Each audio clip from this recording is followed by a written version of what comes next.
A Policía Nacional investiga a morte dunha persoa sen fogar na antiga nave de Pescanova, en Vigo. A vítima é un home de 42 anos. Segundo as primeiras investigacións, o falecido caeu dende unha altura de 6 metros. No momento dos feitos había unhas 12 persoas na nave que xa foron identificadas. A maioría dorme ali con frecuencia. Os axentes tratan de saber se foi un accidente ou se puido tirarse o baleiro el mesmo. A policía non atopou indicios de criminalidade. Desa circunstancia de que esta morte se produce só uns días despois do acoitelamento mortal a outra persoa sen teito, tamén na cidade olívica. As persoas sin fogar acaban entrando en eles malvivindo en condicións infrahumanas, como se pode ver dentro desta nave, que a verdad que estar aí dormindo, intentando descansar é algo casi imposible. Boas tardes, luns 10 de novembro comezamos semana no Galicia Noticias coa vista posta nas estradas, logo dos últimos accidentes de tráfico e sobre todo da sucesión de coches circulando en sentido contrario por vías de alta capacidade. O último caso que transcendeu aconteceu nesta peaxe da AP9 no concello de Teo. Foi esta mesma madrugada, sobre as 2:30, logo de que a condutora percorrera decenas de kilómetros en sentido contrario. A muller veciña de Vilagarcía deu positivo en alcohol. En Cabana de Bergantiños e Guitiriz chegou a haber colisións, pero sen feridos de importancia. A fin de semana estivo chea de accidentes. Este aconteceu no concello de Oleiros. Un turismo estrelouse contra a gaiola de bombonas dunha gasolineira. O sinistro mobilizou un amplo dispositivo de emerxencias, dado o risco dun potencial escape de gas.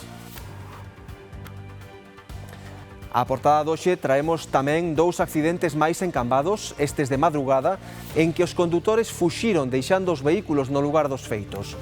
Un deles foi o desta furgoneta contra unha casa en pleno centro da vila. En Lugo, hoxe xulgaron o home acusado de violar unha vaca en Castro de Rei, impútanlle un delicto leve de maltrato animal. Os supostos feitos tiveron lugar nunha explotación gandeira próxima ao campo da feira de Triabá. Foi o dono da granxa o que descubriu o presunto autor de madrugada, cando intentaba forzar o animal. O propietario da vaca di que denunciou o comprobar que o presunto agresor recoñecera os feitos diante da Garda Civil.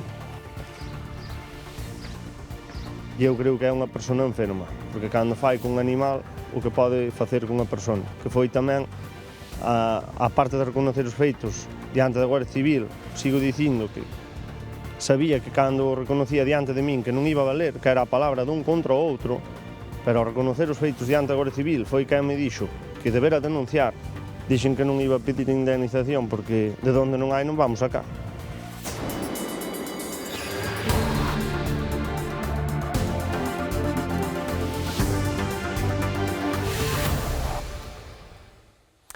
A Policía Nacional de Vigo desbota criminalidade no caso do indixente que apareceu morto este domingo nunha nave ocupada ilegalmente na Beiramar, na rúa Jacinto Benavente. O home caeu dunha altura por motivos que se descoñecen. A autopsia determinará finalmente cal foi a causa da súa morte. O suceso coñeceuse ás 2 da tarde do domingo e foron os propios habitantes da nave os que alertaron as forzas de seguridade. Ata o lugar achegáronse tamén bombeiros porque, segundo algúns testemuños, o corpo estaba nunha zona de difícil acceso. O home de 42 anos caeu dunha altura de aproximadamente 6 metros.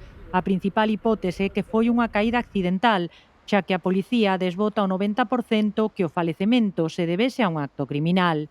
Naves como estas son unha polvoreira, os incendios aquí son recorrentes e as condicións en que viven as persoas que aquí pernoitan son de escasa salubridade e intimidade. As persoas sin fogar acaban entrando en eles malvivindo en condicións infrahumanas, como se pode ver dentro desta nave, que a verdad que estar aí dormindo, intentando descansar é algo casi imposible. E temos claro que nestas condicións as persoas non poden estar. A ver, o que nos pedimos é unha alternativa habitacional para estas persoas. O colectivo Os Ninguéns, que defende persoas vulnerables en Teito de Vigo, consideran que a cidade precisa un novo albergue para entre 80 e 100 persoas. onde poidan vivir varios meses seguidos para tentar, na medida do posible, normalizar as súas vidas. Hoxe depositaron flores no lugar. Nos dispositivos residenciales para as persoas que viven en pobreza severa, que teñen que durar o tempo que esas persoas necesitan para volver a normalizar a súa vida. Que as institucións públicas teñen unhas normas de estancia nos dispositivos residenciales que son pouco humanos, no sentido de que cando van a un albergue dos que hai en Vigo, esos albergues te deixan estar entre 10 ou 15 días. Na cidade aínda continúa a conmoción polo asasinato xoves pasado de Roberto, de 56 anos, na estación de autobuses Vella de Vigo, onde tamén pernoitan persoas en fogar. A suposta autora das coiteladas foi detida in situ e quedou en prisión provisional. Precisamente en Vigo, esta mesma mañá pedían axuda para as persoas que van quedar sen aloxamento a final deste ano 2025 cando peche unha histórica pensión onde vive xente con poucos ingresos. O edificio é o fogar permanente dunha vintena de homes, todos en situación económica difícil, que pagan entre 200 e 250 euros por un cuarto. Os donos van pechar o negocio en decembro e os residentes aseguran que non atopan outro lugar onde poder ir. Para alugar outro aloxamento exíxenlles avais ou fianzas e eles solicitan que algunha administración os axude, alo menos con ese paso. Yo creo que la solución para nosotros sería compartir piso, porque nos van a hacer compartir piso con otras personas, las cuales no conocemos, pues esto es lo mismo, compartir piso con gente que por lo menos conocemos de algo. Pero claro, ahí piden aval bancario, piden algunos requisitos que nosotros no podemos permitirlo. Yo estuve viendo en agencias y eso todo, pero el precio es de 700 y pico. Después ponle el agua, ponle la luz. Si yo me pensaba morir aquí, pero ahora resulta de que me voy a morir, no sé dónde me voy a morir. E xa temos sentenza polo coñecido como crime de Coia. A Audiencia de Pontevedra ven de condenar a 13 anos e medio de cárcere o autor deste crime acontecido na cidade de Vigo. A sección quinta da Audiencia Provincial, con sede na cidade olímpica, condenou de conformidade co veredito do Tribunal do Xurado a 13 anos e medio de cárcere ao veciño que asasinou un home o que coñecía dende facía anos. Foi ás portas da súa casa a noite do 6 de abril de 2024. O acusado foi declarado culpable dun delito de asasinato, aínda que o tribunal tivo en conta as atenuantes de alteración psíquica, medo e confesión. A sentenza non é firme e cabe presentar recurso diante do Tribunal Superior de Xustiza de Galicia. Imos agora en directo cara á provincia de Ourense, concretamente o concello de Maceda, onde estaban a buscar un home que faltaba da súa casa dende este domingo. Saíu buscar cogomelos e non regresou, pero, Andrea, hai boas noticias finalmente, contanos.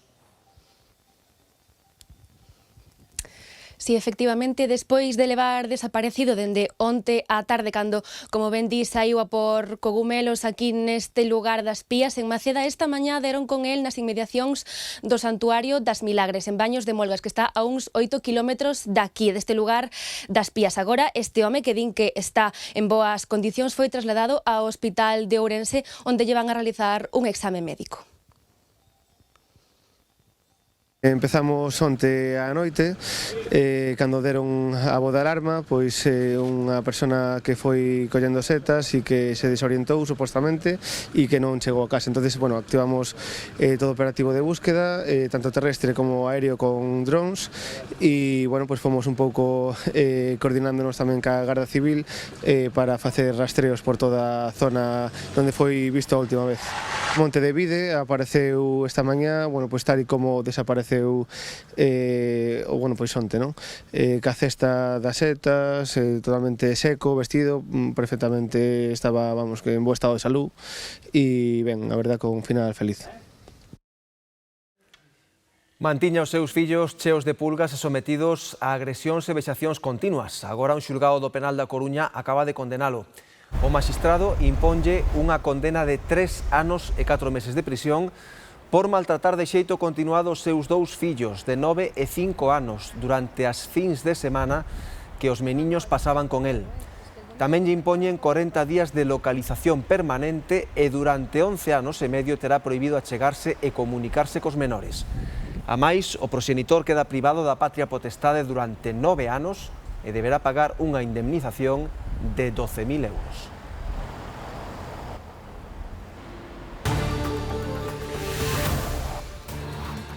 Nesta peaxe do Concello de Teo, preto de Santiago de Compostela, a Garda Civil detiña esta madrugada unha muller que percorrera decenas de kilómetros en sentido contrario pola autoestrada.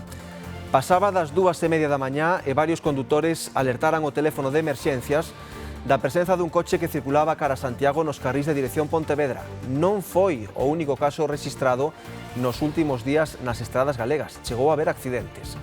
De seguida vemos máis aquí no Galicia Noticias.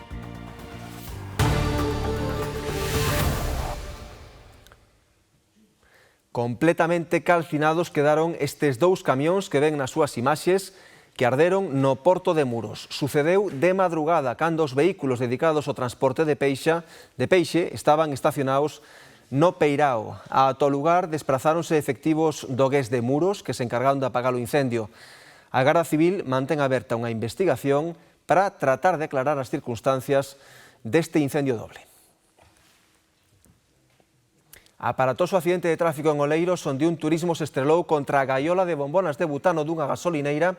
O sinistro mobilizou un amplo dispositivo de emerxencias dado o risco dun potencial escape de gas, Siria. Si, o condutor perdeu o control do coche, saiu da vía e acabou levando por diante dúas farolas desta estación de servicio de Perillo. Despois acabou impactando frontalmente contra a xaula das bombonas de butano. Malia que foi un accidente moi rechamante, non houbo feridos e tampouco esas bombonas de butano tiveron escape de gas, un perigo potencial que se encargaron de descartar os bombeiros de Oleiros. O aviso chegou pouco antes das 12 da mañá do domingo. Un coche acababa de impactar contra as bombonas de butano dunha gasolineira de Perillo. Tamén advertían de que podía haber persoas atrapadas no interior do vehículo, pero finalmente non as houbo. O condutor lograra sair ileso, pero o perigo non rematara.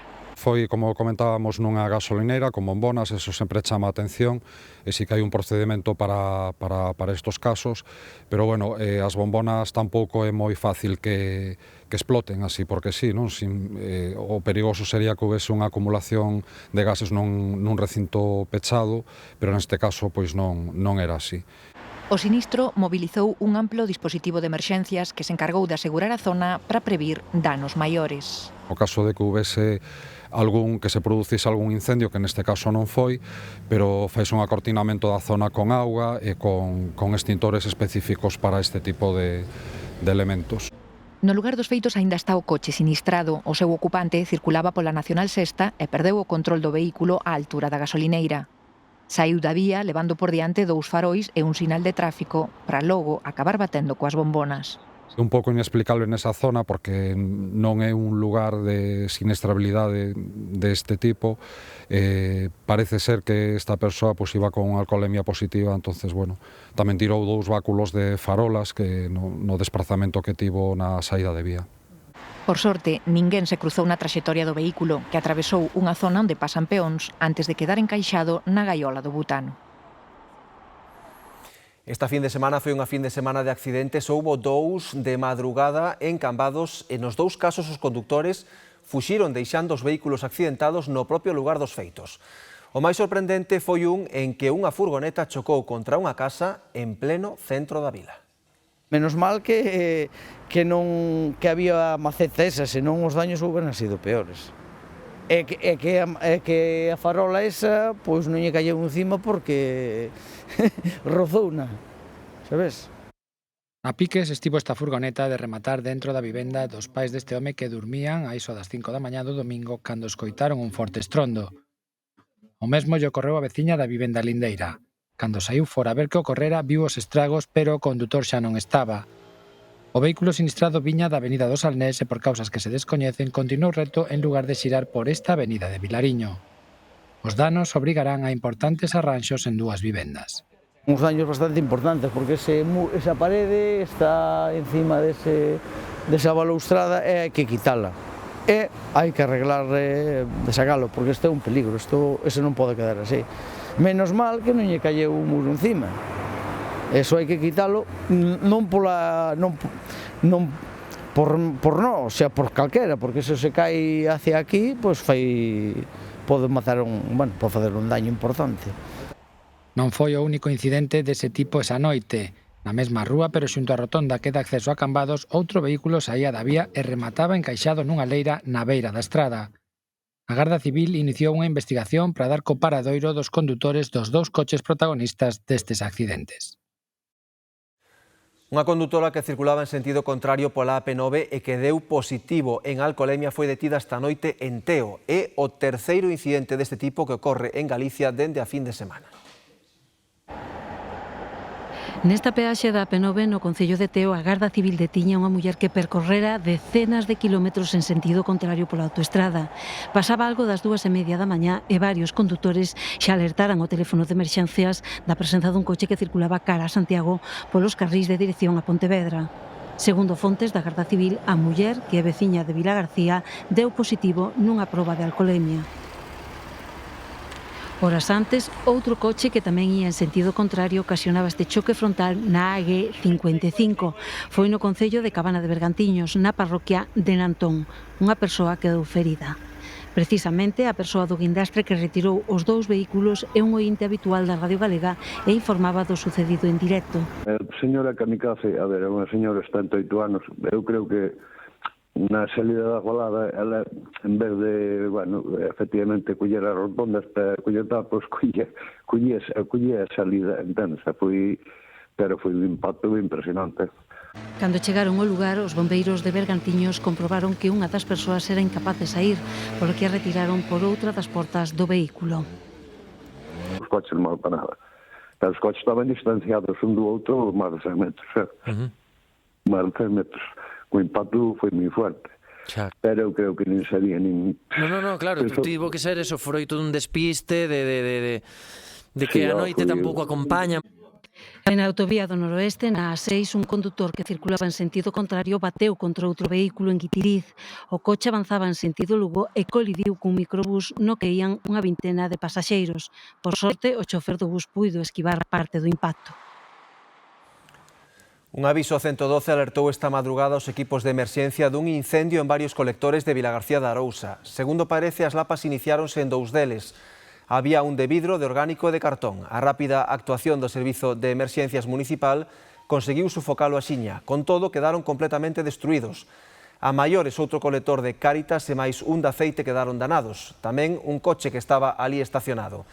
A Policía Nacional, que tamén se achegou no momento do incendio ata o lugar dos feitos, está a investigar agora que foi o que puido acontecer.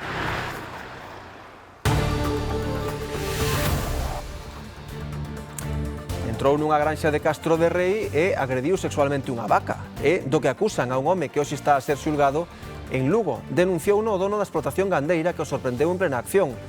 Vémolo de seguida aquí no Galicia Noticias.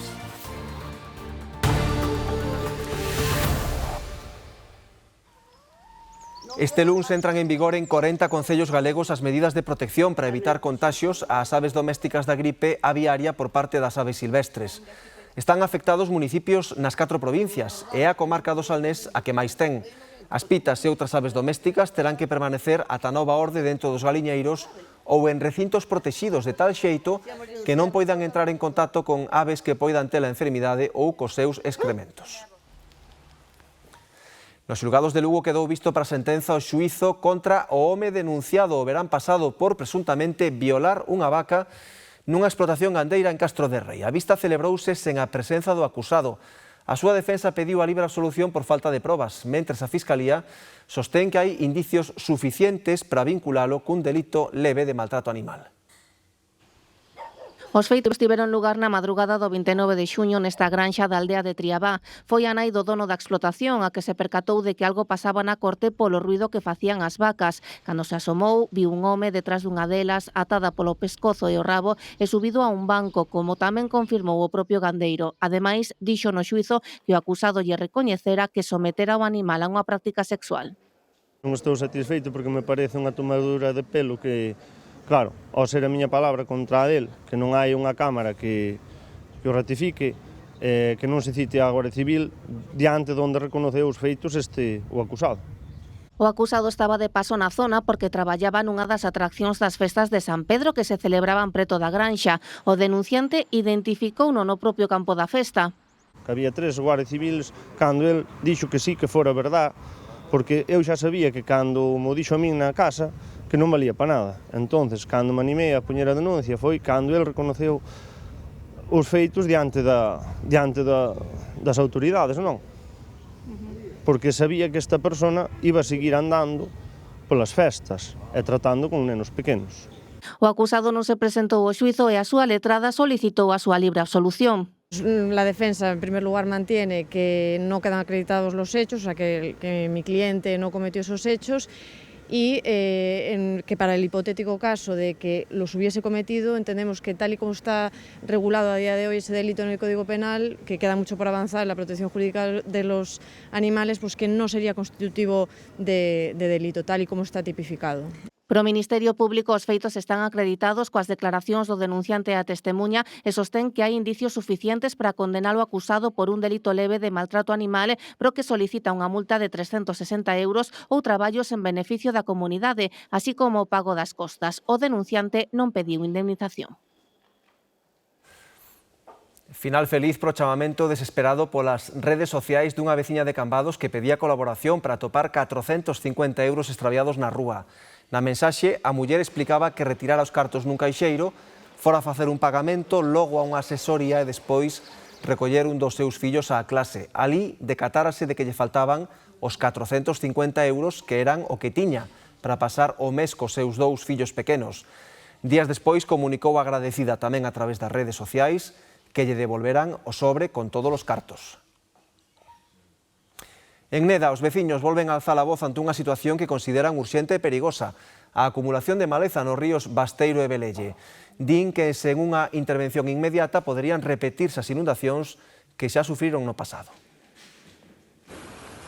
Difícil esquecer o inverno de 2023, cando os ríos Basteiro e Velelle desbordaron, provocando graves inundacións en Neda.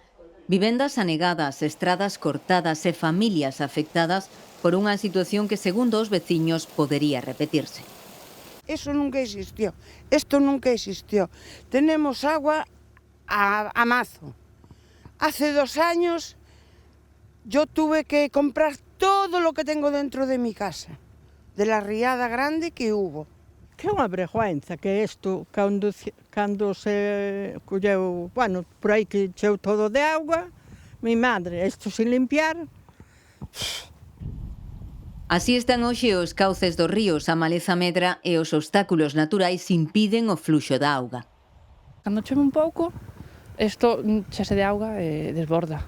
E as casas que viven por aquí, sobre todo aquelas, son as que máis problemas teñen, porque chega auga ata as rodillas. A Asociación de Afectados Basteiro Velelle volve a alertar, sen intervención din que o risco é real.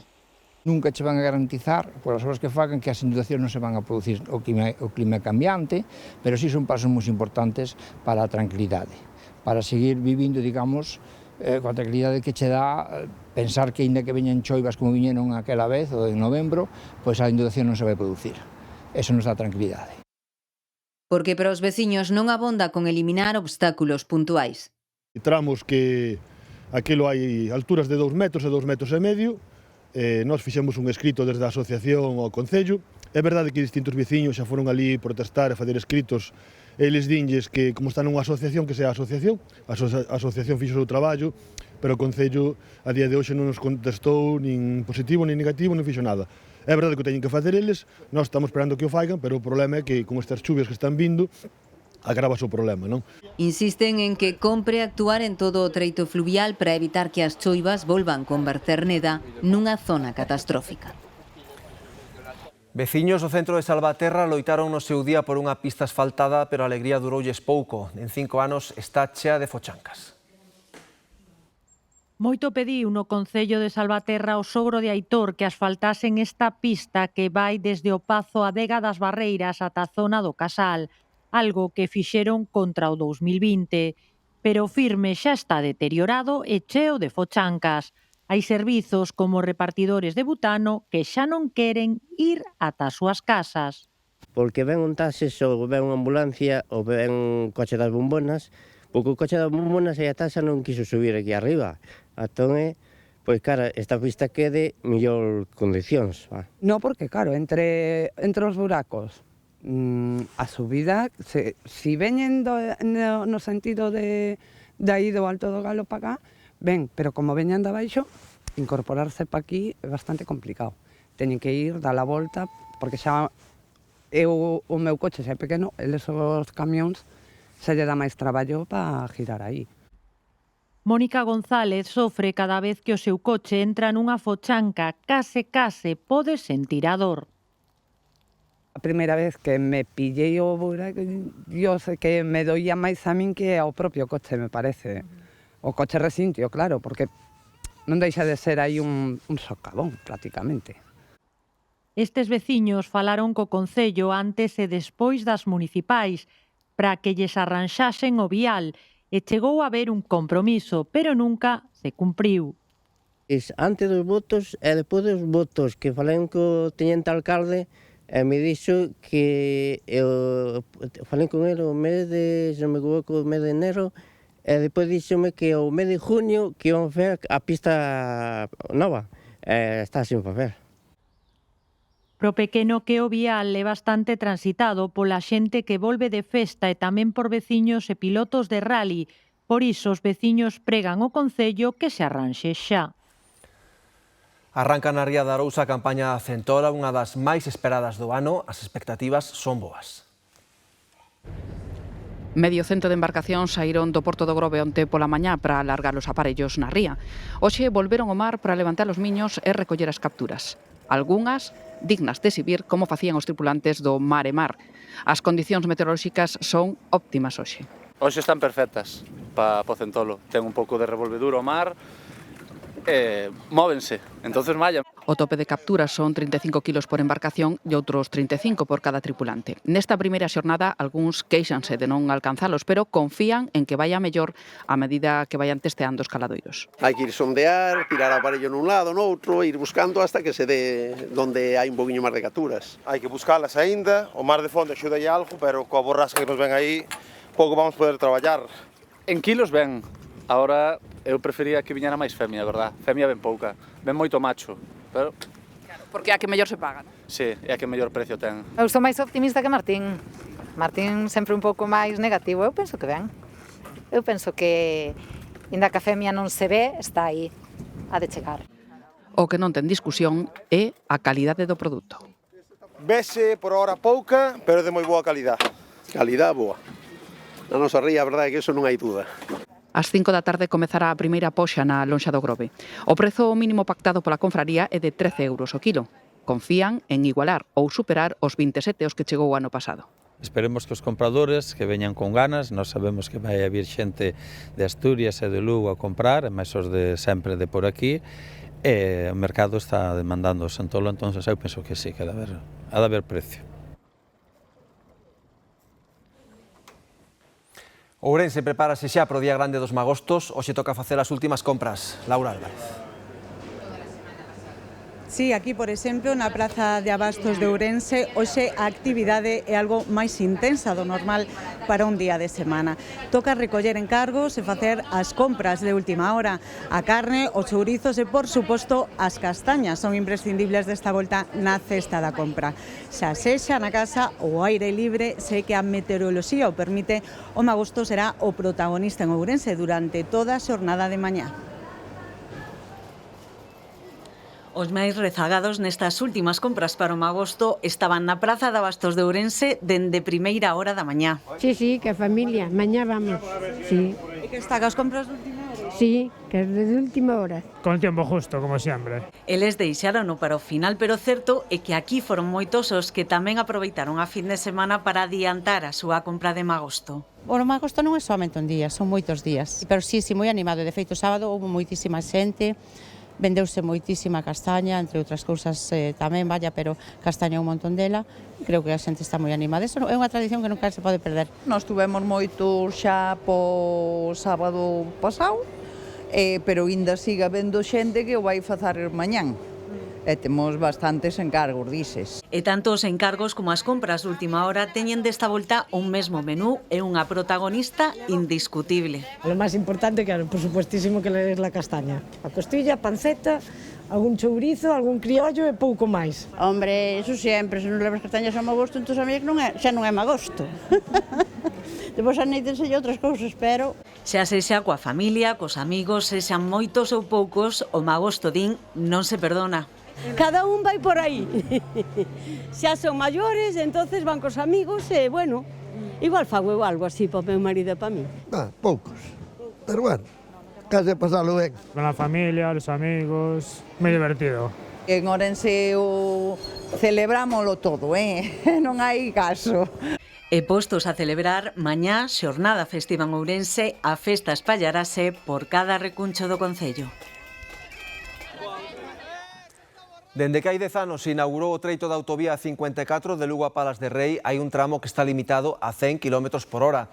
Unha situación que dende o primeiro momento chamou a atención dos usuarios porque aparentemente na zona non hai apenas pendentes nin curvas perigosas. Agora, unha empresa está a renovar as barreiras de protección. É o paso previo para que, en canto cambien os sinais, xa se poida circular a 120. Usuarios da vía a Santiago non entenden por que hai un treito limitado a 100 km por hora. Non ten moita lógica. Se se fai unha infraestructura, esa infraestructura está ten que estar preparada para circular a velocidades adecuadas. 100 km por hora nunha autovía hoxe día non é comprensible. E no tramo comprendido entre Monte de Meda en Lugo e Guntín, abrangue uns 10 kilómetros. Esto es absurdo, o sea, que llegas a un sitio y ya puedes correr aquí, y entonces miras y dices, pero si no hay ninguna razón, pues bueno. O sea, un error de estos que quedan ahí olvidados en el cajón de los recuerdos. Hai trozos aí que a veces algúns son recaudativos, porque non ten lógica. E trozos que donde en realidad existe peligro de accidente, pois teñen unha velocidade que lles dá a gana. A Federación de Asociacións Veciñais de Lugo en varias ocasións demandou explicacións e cambios. Nos, desde o principio, dixemos que era unha tomadura de pelo, gastar o diñeiro nunha infraestructura nova e ter que ir a 111 kilómetros.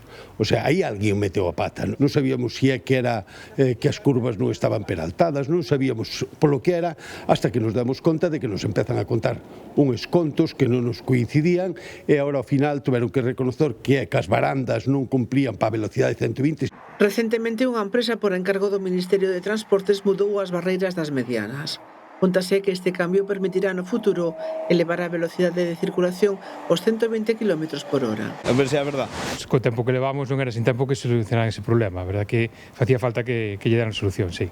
Os usuarios tamén botan de menos estacións de servizo e áreas de descanso e que as obras da autovía rematen. A autovía tiña que estar rematada xa o ano pasado ou hai 2 anos e quere dicirse desde que se empezou, imagínate, son 90 km de autovía e levamos 10 anos esperando que se termine. Unha vía na que a velocidade dá moito que falar. Atención a nosa seguinte protagonista, chámase Verónica Moar, é galega e acaba de gañar o premio en innovación nuns galardóns que condecoran os mellores ceramistas do mundo. Celébranse na China, na cidade milenaria berce da cerámica deste país. Acabada de chegar, recíbenos no seu guardoiro da Agra de Orzán, na Coruña. Fálanos entre barro, cerámica e a omnipresente cor branca e beixe que domina as súas pezas. Fálanos aínda case desde a incredulidade de primeiro ser finalista, a única española, e xa na China de recibir o premio. E que o nivel era moi alto. Entón a sorpresa na gala foi escoitar o meu nome. E o seu nome foi elixido entre 1.300 propostas de ata 55 países diferentes. Aquí, en Yingzheng, o berce da porcelana chinesa, premiouse o seu traballo, pero tamén o dun colectivo. Chegou con o que queda, esta peza, un diálogo entre a ciencia e a cerámica. Levo moitos anos defendendo que a cerámica pode ser unha expresión artística, porque sempre é como a irmá menor das artes. Entonces foi como por fin, o mellor agora sí que se empeza a ver o que eu trato de explicar. É unha peza que trata de abordar a sensación de ausencia. Se extrae das algas, fixe unha película moi fina, transparente, con este material. e nel incrustei pequenas partículas de porcelana. Esta placa de porcelana que está na parte de atrás sería como o pasado e esta película que é transparente sería como o presente, o que permanece, o que queda. O que queda de nós é que está presente en todas partes. O presente deste premio ven cunha dotación económica e cunha residencia artística de 6 meses na cidade milenaria. A espera de saber se poderá gozar dela na súa totalidade, o presente de Verónica, polo momento, volve ás encargas, ao barro e a este obradoiro da Coruña onde a cerámica adquire forma. A dunha familia que nace aquí e que voa. Como a peza premiada, non sabe se volverá. É probable que quede na China. Sí que me custa desprenderme dela, pero bueno, que xa levo moitos anos desprendéndome de pezas e sei que as pezas cobran vida cando tamén pasan a outras mans. Porque a cerámica, como a vida, compre compartila. Ata aquí o noso tempo queda en xa co Telexornal con Marta Darriba de volta. Grazas pola compaña e moi boas tardes.